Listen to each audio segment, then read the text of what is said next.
जे सद्गुरू क्षणभरात ब्रह्मांड बदलू शकतात, त्यांना तुम्हाला अडचणीतून काढायला किती वेळ लागेल, की तो कालाचा नियंता. या वाक्याचा अतिशय गूढ आणि गहन आध्यात्मिक संदेश दडलेला आहे.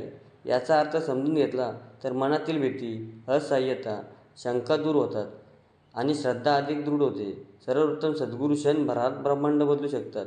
सद्गुरू हे केवळ एक सामान्य मनुष्य नसतात, ते परमसत्याशी एकरूप झालेले असतात. त्यांना वेळ, परिस्थिती आणि कर्म यांचे गूढ ज्ञान असते. त्यांच्या कृपेने अशक्य गोष्टी शक्य होतात. येथे मानवाच्या शक्तीची मर्यादा संपते, तेथून सद्गुरूंची कृपा सुरू होते. त्यामुळे ते ब्रह्मांड बदलू शकतात.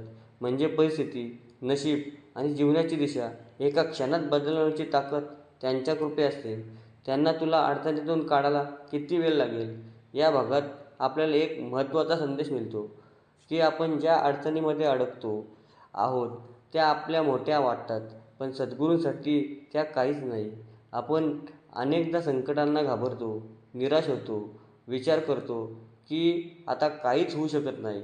पण जर आपण सद्गुरूंवर खरी श्रद्धा असेल तर ते संकट दूर होण्यासाठी वेळच लागत नाही. एका क्षणात परिस्थिती बदलू शकते. मात्र त्यासाठी आपण मनात पूर्ण विश्वास, समर्पण आणि ध्येय असणे आवश्यक आहे, की तो कालाचा नियंता. हा भाग अत्यंत गहन आहे. काल म्हणजे वेळ. वेळ हा सर्वांचा नियंता आहे असे आपण मानतो. वेळ बदलला की परिस्थिती बदलते असे आपले मत आहे. सद्गुरू हे केवळ वेळेच्या पलीकडे आहेत. म्हणजे ते वेळेचेही नियमन करू शकतात.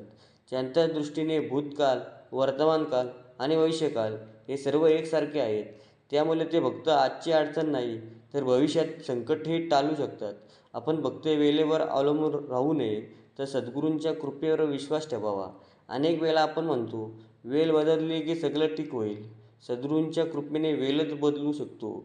म्हणजे आपले नशीब, आपले कर्म आणि आपल्या जीवनातील प्रत्येक गोष्ट त्यांच्या इच्छेनुसार बदलू शकते. या वाक्याचा आपल्याला 3 गोष्टी शिकायला मिळतात. पहिली म्हणजे श्रद्धा, सद्गुरूंवर पूर्ण विश्वास ठेवणे. दुसरी म्हणजे समर्पण, आपल्याला अहंकाराचा त्याग करून त्यांच्याच्याने स्वतःला अर्पण करणे. आणि तिसरी म्हणजे धैर्य, संकटांशी घाबरून न जाता ठाम राहणे. जर आपण सद्गुरूंवर खऱ्या अर्थाने विश्वास ठेवला तर कोणतीही अडचण मोठी वाटत नाही. आपल्या खात्री असते की ते आपल्याला योग्य मार्ग दाखवतील आणि संकटातून बाहेर काढतील. मात्र हा विश्वास अंधश्रद्धा नसून अनुभवावर आधारित असावा. जेव्हा आपण त्याच्या सांगण्यानुसार आचरण करतो, नामस्मरण करतो आणि सत्कर्म करतो, तेव्हा त्यांच्या कृपेचा अनुभव आपल्याला येतो. सद्गुरूंची शक्ती अमर्याद आहे. ते वेळेचे आणि परिस्थितीचेही नियंता आहेत.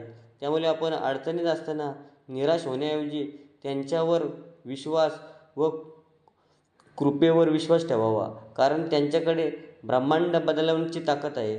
त्यासाठी आपण छोट्या अडचणी त्यांच्यासाठी काहीच नाही. जय जय रघुवीर सम